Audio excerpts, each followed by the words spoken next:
We're working on the windshield today. We don't actually have the windshield ready in our hands yet. We took the original glass windshield, sent it out. They're going to use that as a mold to make our new Lexan polycarbonate windshield out of. We're waiting on that, but we got a bunch of work to do on the actual frame itself.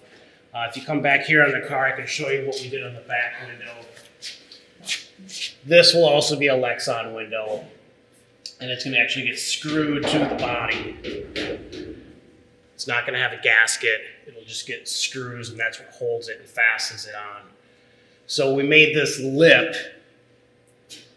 You can see all the way around. We made that lip for the Lexan to attach to. Same will be on this quarter window. The door window is actually going to go up and down, which is why we don't have a hard top. We actually have door frames, so we can make the windows go up and down, and it'll hold the edges of the Lexan. Lexan's a little bit more on the flimsy side, so it needs that structure if it's going to go up and down and be operable and be within the rules and regulations. So back up to the windshield. We are going to put that lip all the way around the windshield to hold it, to screw it to, and that's what we're working on today. We're going to trim some of this down and give ourselves a 3/16 thickness, which is what the windshield is, and then create that flange for it to bolt to. So that's what we're doing. Brennan's on it right now. He's got a couple pieces already pre-made, and we're gonna get into it. Let's do it.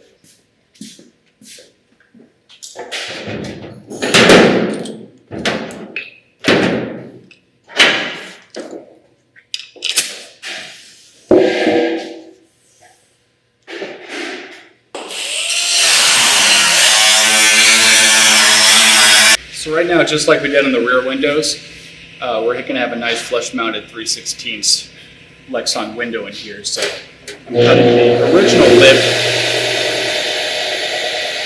Okay, go for it. So like the back windows with 3/16 Lexan windows, it'll be flush-mounted. I'm taking the original windshield lip that was here, and I'm cutting it back so that we just have 3/16 of an inch all the way around here. You can see I got a line scribed out, so that is what I'm cutting up to. And once I cut just up to that line, I'll take a file and I'll make it all nice and smooth and perfect. Then we will take our little flange pieces that we made, and those will get welded onto here, so that's what our windshield will mount to. But this is the first step of that, just cutting this lip back.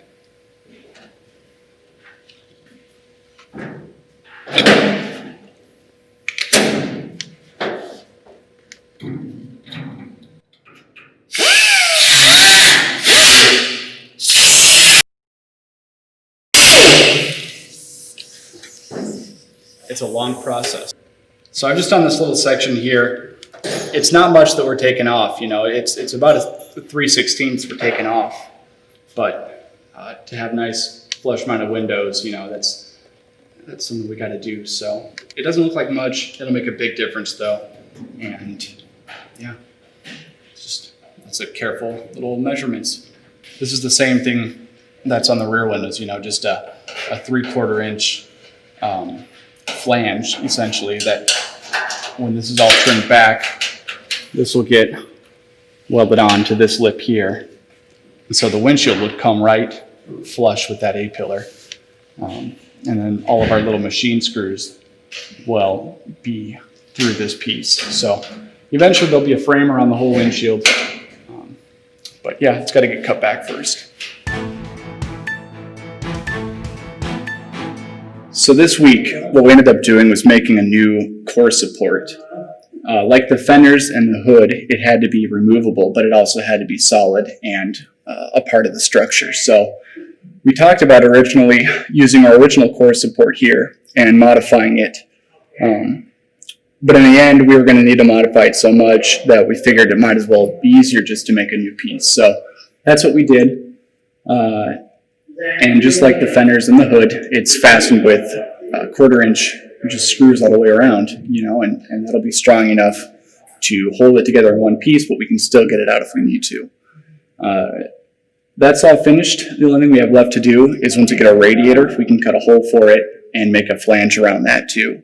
But that's pretty much what it's going to look like right now.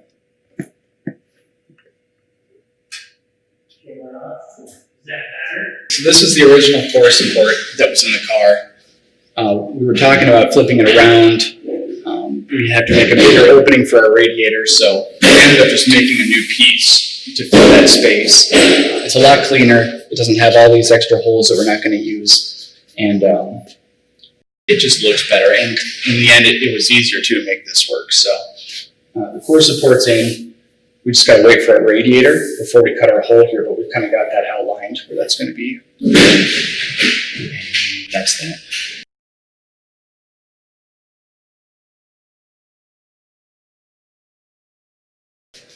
We're not sure. We're still working on a way to fasten this right.